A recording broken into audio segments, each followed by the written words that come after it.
This is 219 News Now, brought to you by Strachan Van Til, making lives easier for 94 years.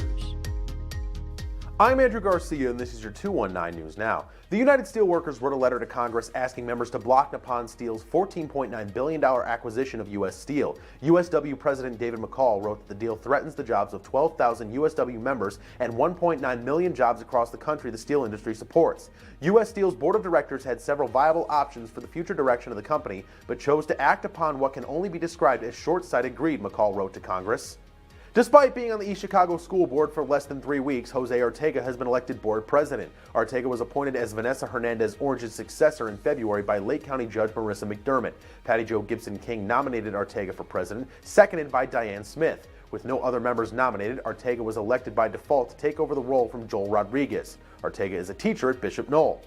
2 years from now, our country will celebrate the 250th anniversary of the signing of the Declaration of Independence, and Hoosiers will get the opportunity to purchase a commemorative license plate for their vehicle. State lawmakers are directing the Indiana Bureau of Motor Vehicles to design a Declaration of Independence semi-quincentennial license plate and make it available in 2025. Plates will cost an additional $25, which will fund statewide celebrations in 2026.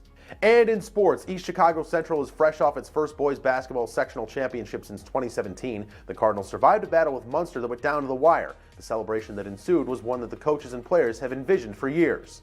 Man, nothing but emotions. You know, I just looked at my coaches, looked at the guys, and just saw how excited they were.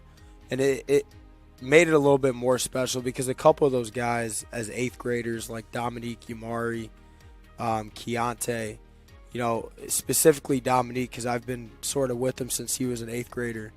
And just those car rides, and we talk about it, him as an 8th grader, and I think, at the time I was 18 or 19 years old, just talking about him wanting to get to the high school and win a sectional. And EC plays Mishawaka in regionals at Michigan City at 4 p.m. on Saturday, which you can watch on JEDtv and listen to on WJOB AM 1230. Be sure to tune into the following game when Crown Point meets Warsaw as well. To read up on more local news and headlines, visit JEDtv.com and NWI.com. I'm Andrew Garcia, and this has been your 219 News Now.